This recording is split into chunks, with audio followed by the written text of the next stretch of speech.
our class. Okay?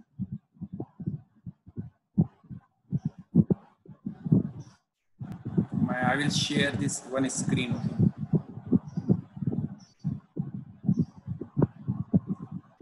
Right? Sakshi, my voice is audible? Hello? Yes, sir. Okay, good.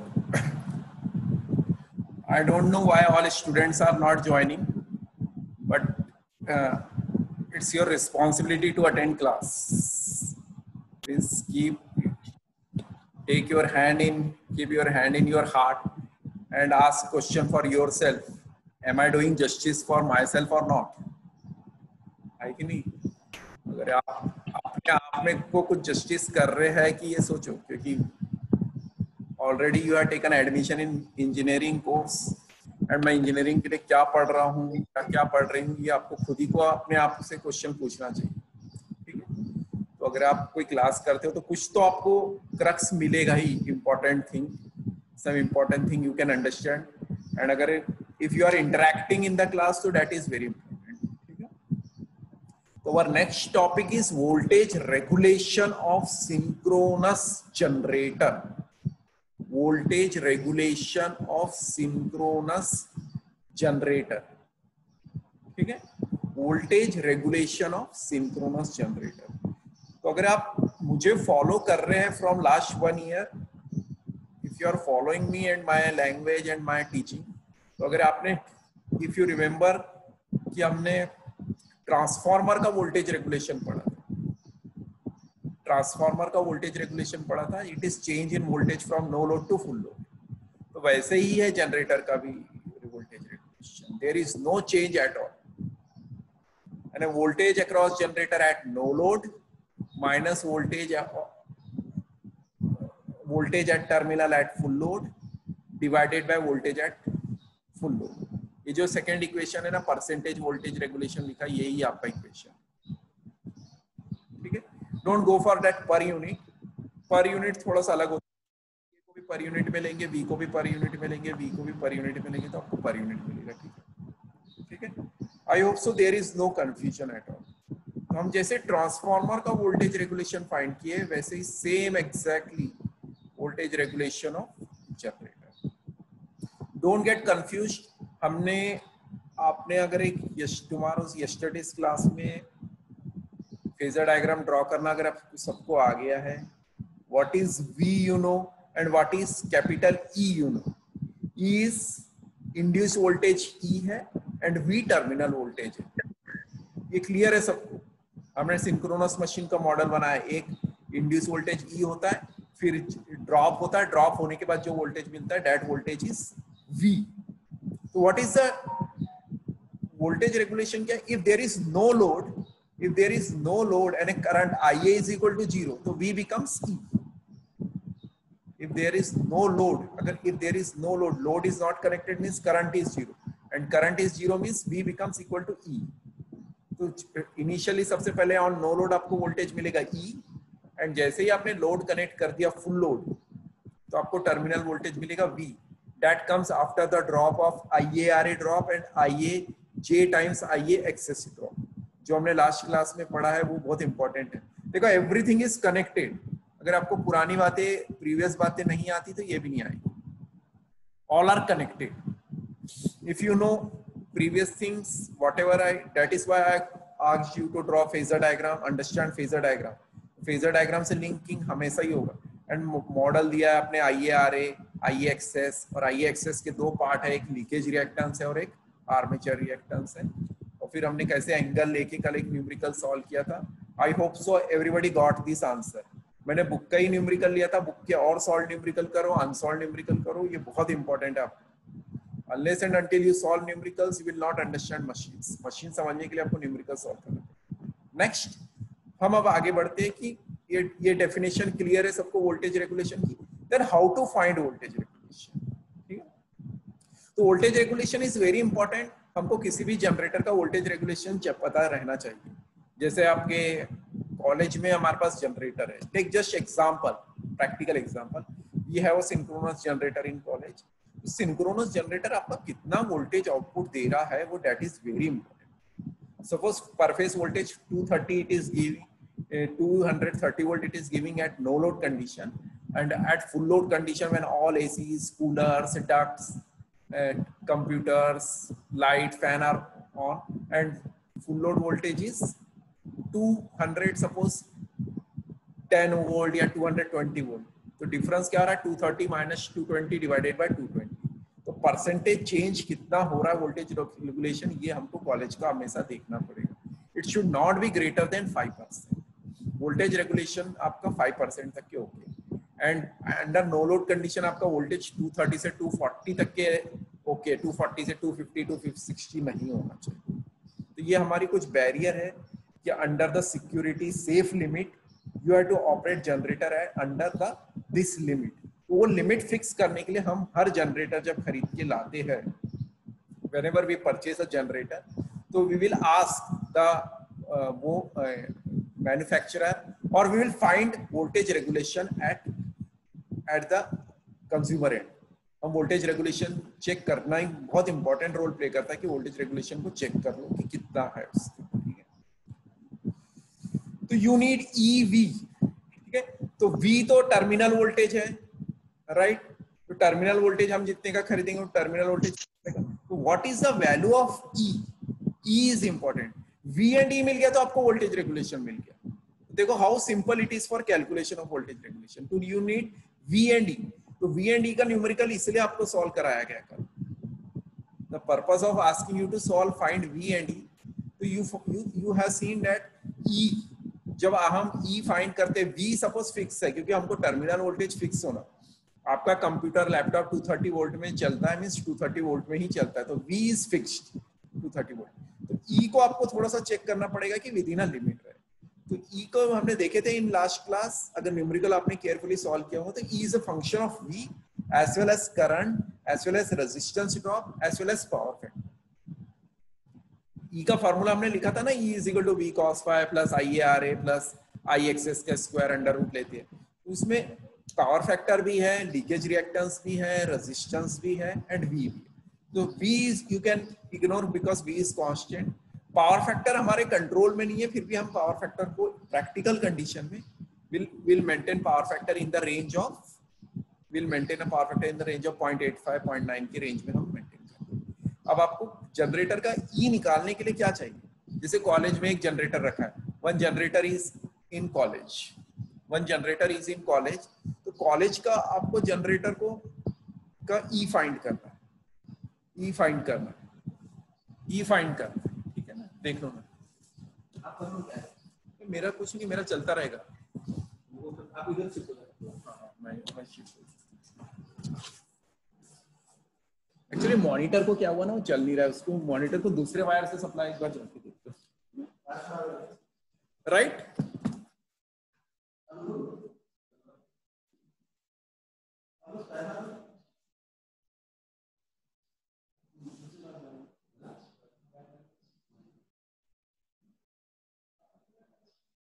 ठीक है, in college we have generator, right. तो college का generator का हमें regulation निकालना है, voltage regulation. Our main purpose is to find voltage regulation of generator. तो generator निकालने के लिए आपको क्या चाहिए? आप न्यूमेरिकल्स में I का डाटा गिवन था, पावर फैक्टर गिवन था. One in practical condition I नहीं रहेगा, पावर फैक्टर नहीं रहेगा. आपको जनरेटर दे दिए. हमारे मशीन लैब में नीचे आपके सतवीर सर के भी लैब में और मशीन के लैब में सिंक्रोनस जनरेटर रखा हुआ है.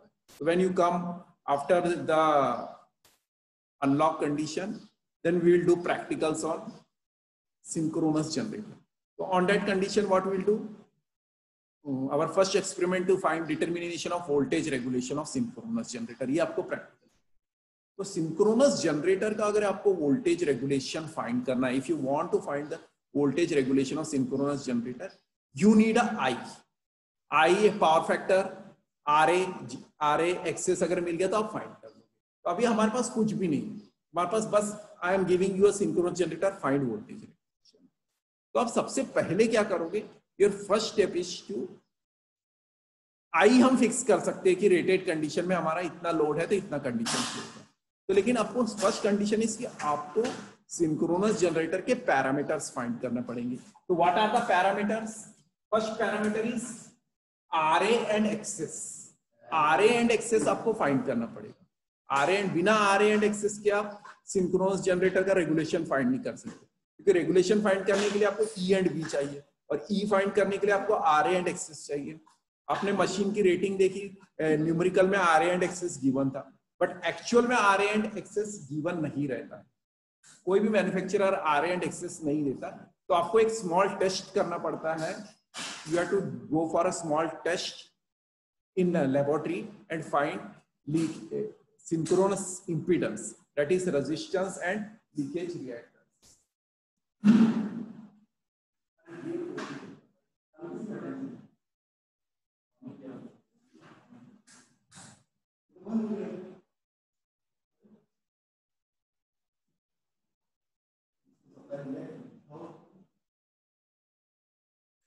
ये चलता है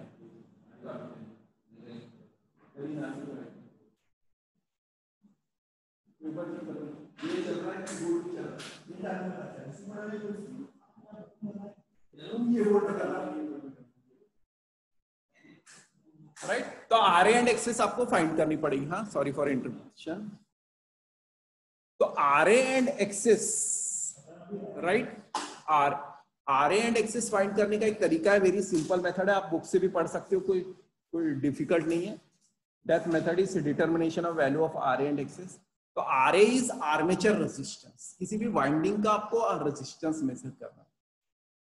तो आर्मेचर वाइंडिंग का रेजिस्टेंस मेजर करने का आपका सिंपल तरीका है कि आप एक सिंपल वोल्टेज सोर्स कनेक्ट कर दो, DC voltage source, voltage DC connect करना, ठीक है ना।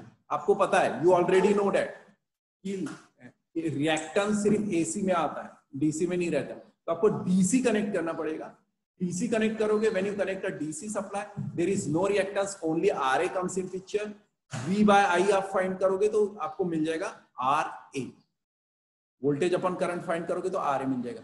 आई एम सेइंग कि डीसी कनेक्ट करना पड़ेगा आर्मेचर में। आर्मेचर में डीसी 5 वोल्ट 10 वोल्ट आप कनेक्ट कर दो, वी बाय आई कनेक्ट करो, फाइंड करोगे तो आपको डायरेक्टली आरए मिलेगा, क्योंकि फ्रीक्वेंसी 0 है तो ओमेगा एल 0 है, ओमेगा एल 0 तो एक्सेस नहीं है पीछे, ठीक है।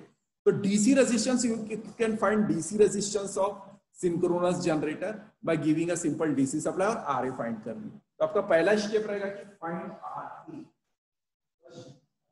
First step is find RA. आप आरए निकालो, and this is DC resistance, ठीक है। तो आरए फाइंड करने का जो डीसी रेजिस्टेंस है, DC resistance and AC resistance में भी there is a slight difference between DC resistance and AC resistance. This also you should know.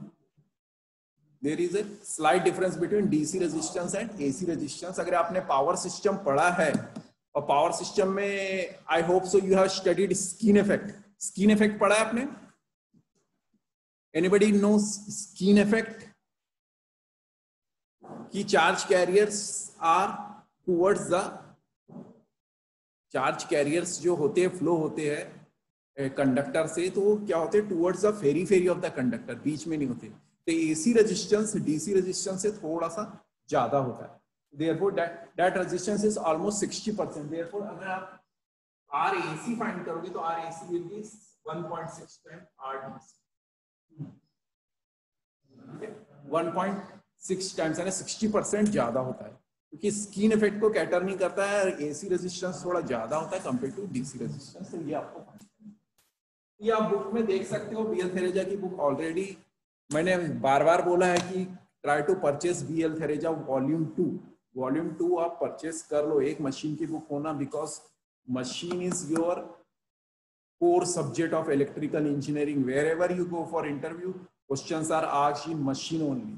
बाकी सब्जेक्ट्स उतना इफेक्ट नहीं करता है, लेकिन मशीन्स बहुत ज्यादा इफेक्ट करता है, ठीक है। तो you have to take care of this subject machines, right. तो आप बीएल थेरेजा लो, उसमें टिक कर करके करो, तो आप वोल्टेज रेगुलेशन पढ़ोगे तो वहां आरए फाइंड करने का मेथड क्लियरली गिवन है, ठीक है।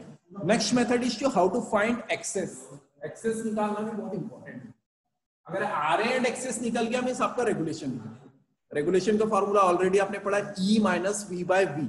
वी टर्मिनल वोल्टेज गिवन है, लोड कितना है, फुल लोड करंट हमको पता है, फुल लोड करंट कितना है हम कैलकुलेट कर सकते हैं।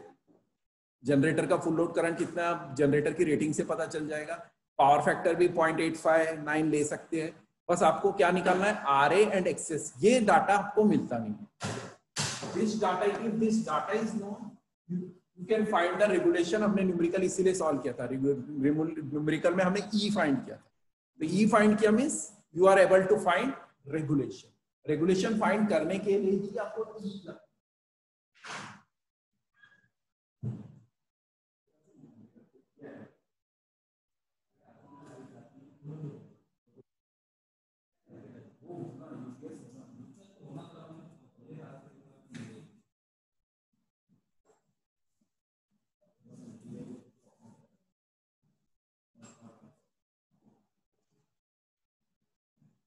ठीक है, क्लियर। तो there is a confusion. Confusion में डोंट मेक एनी कंफ्यूजन, हमें बस ई निकालना है। ई निकाल लिए तो रेगुलेशन मिल गया। हमने रेगुलेशन को पूरा already state, regulation is equal to percentage regulation is equal to percentage regulation is equal to E minus B by, ये आपका स्टैंडर्ड फार्मूला है। और ई हमने फेजर डायग्राम से सॉल्व किया है। ई का न्यूमेरिकल लास्ट क्लास में सॉल्व किया। अगर आपने सॉल्व नहीं किया तो बी केयरफुल, वो न्यूमेरिकल सॉल्व करो। वो न्यूमेरिकल सॉल्व करोगे तो हम आगे बढ़ पाएंगे। Regulation is equal to E minus B by B. तो ई फाइंड करना पड़ेगा आपको कोई सेम मेथड से। तो ई फाइंड करने के लिए हमें दो चीज चाहिए, आर ए एंड एक्सेस। ये दो चीज चाहिए। तो आर ए एंड एक्सेस, तो R A can calculated just by ammeter method, ammeter volt meter method.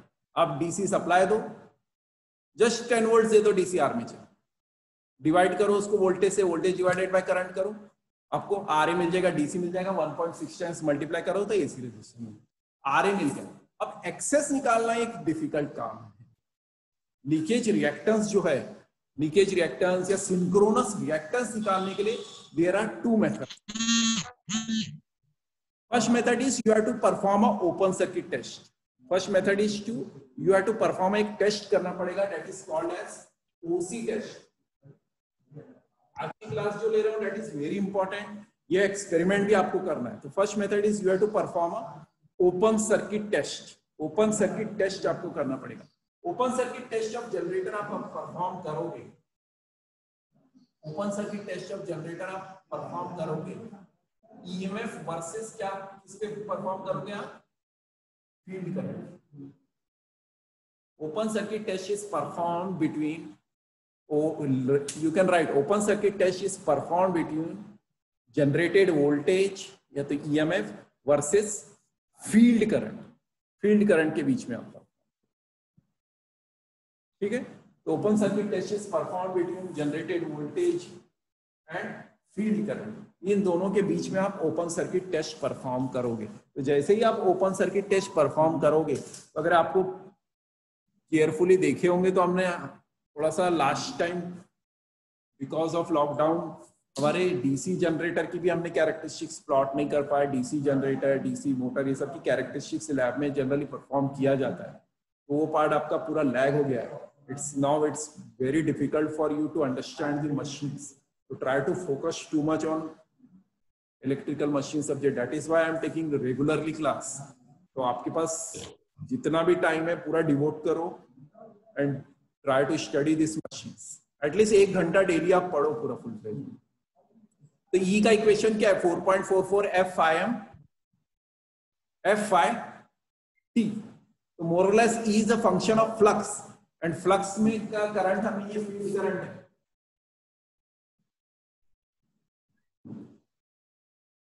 तो flux is function of field current, तो directly E is proportional to flux, but ये linear नहीं रहेगा, थोड़ा सा नॉन लीनियर रहेगा।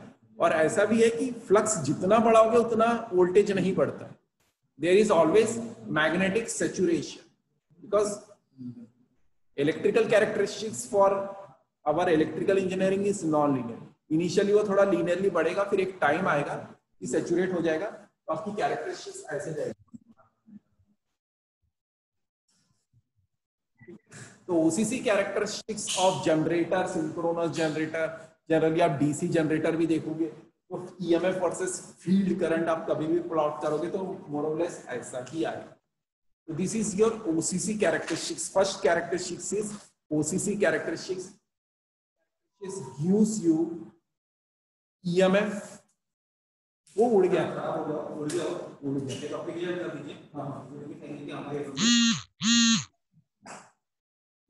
ये मुझे क्लियर है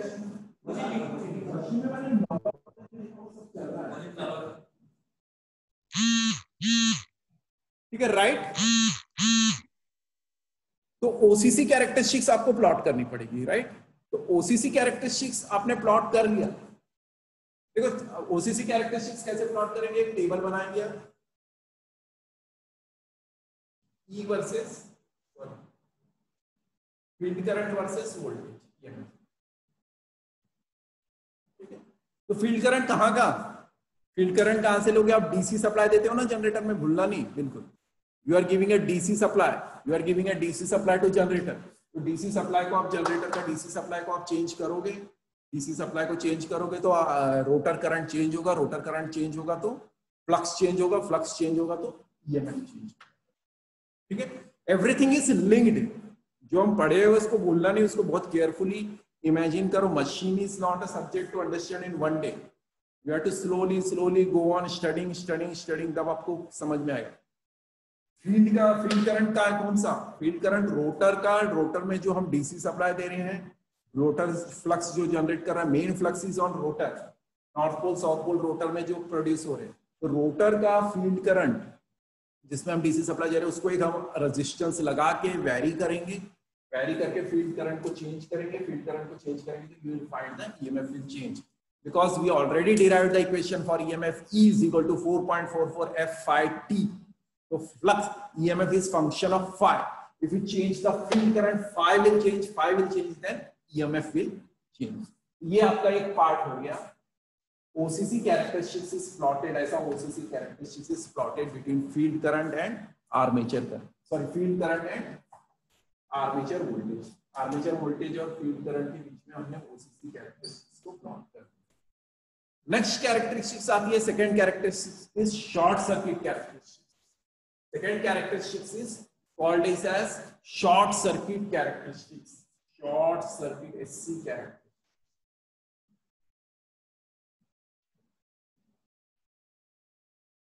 first characteristic is open circuit characteristics. पहले आपको आरए फाइंड करना पड़ेगा। आरए फाइंड करने के बाद हमारा टारगेट है एक्सेस फाइंड करने। एक्स फाइंड करने के लिए लीकेज रिएक्टेंस और armature reactance, x reactance of the synchronous machine, you have to plot a open circuit characteristics and short circuit characteristics. तो शॉर्ट सर्किट कैरेक्टरिस्टिक्स हम सेम स्केल में plot करते हैं। आर्मेचर के जो दो टर्मिनल है उसको शॉर्ट कर देते हैं।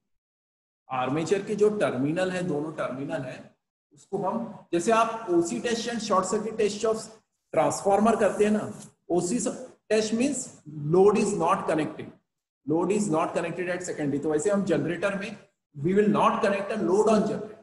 and short circuit टेस्ट में क्या करते हैं, हम आर्मेचर वाइंडिंग को हम शॉर्ट करते हैं। सेम देखो ट्रांसफार्मर की एनालॉजी लेके चलो, शॉर्ट सर्किट टेस्ट में हम जनरेटर की वाइंडिंग को शॉर्ट कर देंगे और फिर उसको घुमाएंगे। तो एक चीज केयरफुल रहना पड़ेगा, अगर आप जनरेटर की वाइंडिंग को शॉर्ट करोगे तो जनरेटर आपका जल जाएगा। इसलिए आपको फील्ड करंट काफी कम देना है। फील्ड करंट इतना कम दो, इनिशियली 0 रखो और धीरे धीरे आप फील्ड करंट चेंज करो ताकि आपका वोल्टेज जो ईएमएफ वोल्टेज है वो बहुत कम इंड्यूस हो। एंड शॉर्ट सर्किट करंट को हमको लिमिटेड रेटेड करंट तक के ही जाना चाहिए। तो शॉर्ट सर्किट कैरेक्टरिस्टिक्स आप प्लॉट करोगे तो it is plotted between armature current. ठीक है, short circuit characteristics is plotted between armature current आईए एंड फील्ड करंट। तो सेम एक्सिस में प्लॉट करेंगे, फील्ड करंट चेंज करेंगे और हम आर्मेचर करंट को देखेंगे। फील्ड करंट चेंज करेंगे हम और आर्मेचर करंट को देखेंगे।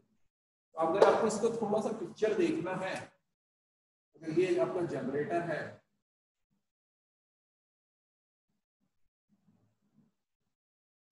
ये आपको तीनों को शॉर्ट करना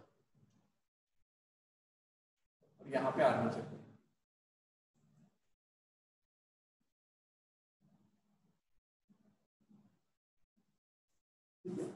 And this is, we call it as a rotor।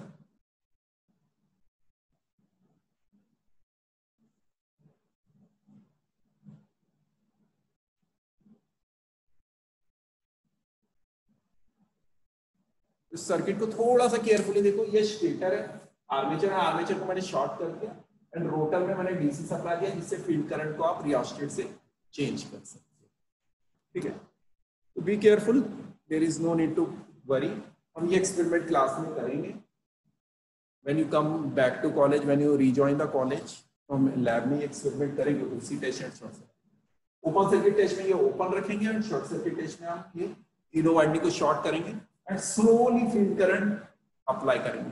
तो फील्ड करंट आप slowly, when you apply a field current very slowly, थोड़ा सा आप फील्ड करंट अप्लाई करोगे तो ये क्या हो जाएगा, धीरे धीरे देखो, slowly this armature current will rise, slowly this armature current will rise and short circuit characteristics, linear characteristics, वो आपको स्ट्रेट लाइन देगा, वो आपको स्ट्रेट लाइन देगा। स्ट्रेट लाइन में आपको कहां तक के जाना है, बस ज्यादा दूर नहीं जाना है, तो ये जनरेटर जल जाएगा। करस्पॉन्डिंग ये हमारा रेटेड वोल्टेज था, suppose E1, no load rated voltage E1 था, तो बस आपको वहीं तक के जाना है और ज्यादा नहीं जाना। कैरेक्टरिस्टिक्स क्योंकि ये एकदम से करंट बढ़ेगा, तो दैट इज वेरी डेंजर। तो आपको फाइंड क्या करना है, बस you have to go till this.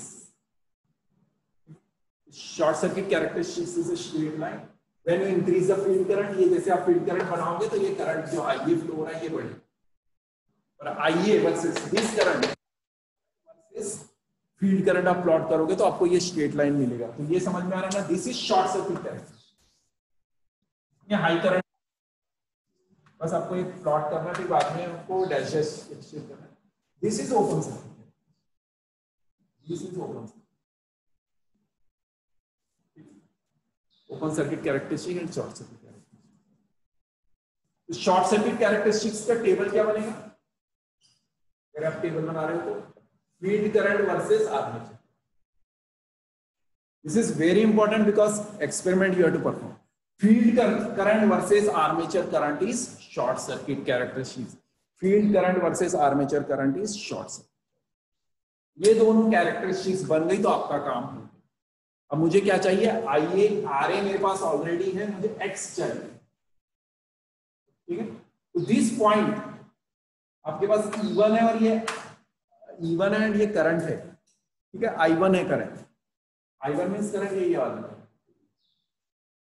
This current is I1 for corresponding value of field current, corresponding value of field current, EMF induce open circuit EMF induce is E1 and short circuit current is I1। तो directly आपको ये formula दे देगा, directly अगर आप formula में देखोगे तो E1 और you can say ZS is equal to E1 और I1। ये ओपन सर्किट है और ये शॉर्ट सर्किट, ये फॉर्मूला इंपॉर्टेंट। ZS मिल गया, impedance of this synchronous machine ZS is equal to E1 by I। By OC test and short circuit test से आपको क्या मिल गया, देखो आप AC दोगे तो आपको Z मिलेगा, DC दिए तो RA मिला, पहले DC लगा के आप करंट और वोल्टेज मेजर करोगे तो RA मिलेगा।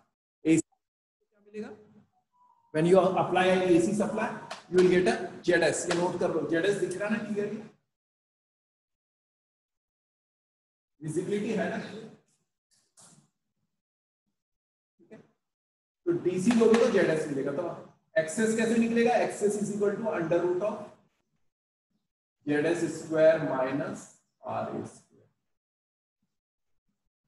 ठीक है, Z इज इक्वल टू क्या होगा, GX, तो X is equal to ZS square minus RA square. ये नोट कर लो, वंस यू नोटेड दिस तो आपके पास RA भी हो गया, ZS भी हो गया, एक्सेस भी हो गया, you have full load current भी आपके पास है, IA भी है, सब पता है। तो directly you can find voltage regulation at leading power factor, lagging power factor, unity power factor. हमने ये न्यूमेरिकल किया है already, we already solve the numerical based on lagging power factor, leading power factor, unity power factor, और वो आप book से देख के न्यूमेरिकल सॉल्व भी कर सकते हैं। ठीक है, is it clear to everybody?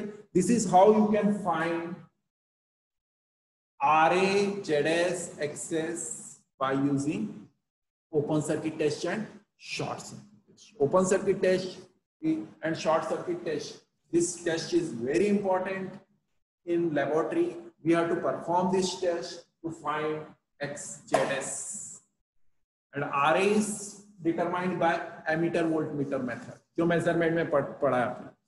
Just apply the DC supply, measure voltage current, voltage divided by current gives you RA. But to find ZS, XS, you need a OC test and short circuit test. This is very simple test. We will perform this test in the laboratory. In laboratory, we will perform this test and find the value of it. Once this is determined, then you are able to find the regulation. For finding regulation, there are few methods that you have to follow on. कुछ methods है that we will study in next class. Next class में we will discuss on different methods for finding voltage regulation. ये 2-3 lecture आपके voltage regulation के ही चलेंगे. How to find, determine the voltage regulation of synchronous generator. BL Thereja की book है, PS Bhimrao book is also available in library. Issue करो और आप उसको पढ़ो. Unless and until you study, you will not understand machine. Machine को आप पहले BL Thereja पढ़ो, फिर next you go for PS Bhimrao. आपको पढ़ना ही पड़ेगा, otherwise नहीं होगा. Books are available anytime. You can come to college, issue book and go to home. अगर किसी को कोई doubt है, I am here from 9:30 to 4:30. You can come and discuss. Numericals नहीं जम रहा है, कोई कैलकुलेटर में प्रॉब्लम है, आंसर नहीं आ रहा है, आप आके डिस्कस कर सकते हो. डोंट सिट इन होम, क्योंकि लाइफ बहुत तेजी से भागे. Life is running very fast, time is also running very fast. आप टाइम को रिकवर नहीं कर सकोगे, फिर बाद में बोलोगे हमने कोरोना के टाइम में कुछ नहीं किया. 1 साल होगा, सब भूल जाएंगे. What is corona, what is, where is कोविड-19, एवरीथिंग यू विल फॉरगेट. तो फोकस अपने करियर के इसमें रहो, because this is your right time. 3rd year है, अब you can check if you any problems, numericals on gate वगैरह बहुत difficult होता है. तो इलेक्ट्रिकल के लिए आपको गेट की स्टडी नहीं करनी है. Just you focus on problems what ever I am teaching class. अगर आपका नेटवर्क एक सब्जेक्ट अच्छा हो गया, मशीन्स अच्छा हो गया, कंट्रोल्स अच्छा हो गया, 2-3 सब्जेक्ट हो गए, you are ready for GATE exam. Unless and until machines के 2-3 सब्जेक्ट हो जाते हैं, एंड ये machines, network system, basic electrical engineering, अगर ये आपको आ गया ना तो गेट अप्लाई करने के लिए कॉन्फिडेंस आता है. अदरवाइज 1 मार्क्स 2 मार्क्स आते हैं गेट में, ये भी याद रखना. पता ही नहीं चलता पहली बार एग्जाम देते तो. ठीक है ना. तो आई एम नॉट, मैं आपको डरा नहीं रहा हूं, ठीक है ना. डरना नहीं है. आप अगर थोड़ा कॉन्फिडेंट रहे, टाइम डिवोट किए, क्योंकि ये पीरियड आपका पढ़ने का है, तो आप पढ़ाई में डिवोट करो. Afterwards you will get time to do everything. ठीक है, लाइफ एंजॉय करने के लिए बहुत टाइम मिलता है. There is no need to worry. Still I am also enjoying life, I am enjoying Wardha life. मुझे जो करना है वो करता हूं मैं, सब एवरीथिंग यू कैन डू. ठीक है, time is there for enjoyment, but ये पीरियड आपका पढ़ने का है, तो आप पढ़ाई में डिवोट करो और सिंसियर रहो. Unless and until you attend lecture, अगर आप लेक्चर अटेंड नहीं करोगे तो आपको पता नहीं चलेगा कि पढ़ना है. ये पार्ट को आप कंप्लीट करो as soon as possible. Numerical solve करो, आपको बुक शेयर्ड है, बुक से अनसॉल्व, पहले सॉल्व न्यूमेरिकल्स करो, फिर अनसॉल्व करने की कोशिश करो. If you have any doubt, come here and ask me. I am every day, I am here from 9:30 to 4. ठीक है, आपकी कोई प्रॉब्लम है, हम डिस्कस कर सकते. Do some projects, project based भी लर्निंग होनी है. अगर आप कुछ आर्डिनो वगैरह में काम कर रहे हो तो बताओ क्या करना है. I will give some input what to do and what not to do. ठीक है ना. आइडियल मत रहो. ठीक है ना. आइडियल अगर रिलैक्स रह जाओगे तो फिर रिलैक्स ही रह जाओगे, क्योंकि आगे आपका स्ट्रगल है, बहुत ज्यादा है. इकोनॉमी, इंडियन इकोनॉमी बहुत डाउन चल रही है अभी, तो आपको भी बहुत स्ट्रगल करना पड़ेगा जॉब वगैरह के लिए. तो unless and until you are fit, survival for fittest बोलते हैं ना, तो फिट रहोगे तो आप ज्यादा स्ट्रगल कर पाओ. ठीक है ना.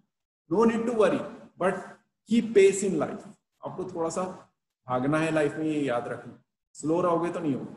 ठीक है. बिकॉज देखो, आई एम नॉट आइडियल. मैं एवरी डे कुछ टारगेट प्लान बना के रहता हूँ. हाँ, मुझे पढ़ाना है, मीन्स पढ़ाना मैंने डिसाइड कर लिया. अदरवाइज मैं भी 4 महीने से घर में बैठा था, 2 महीने घर में बैठा था, रिलैक्स था. You remember, I have not taken many class. मैंने बहुत लिमिटेड क्लास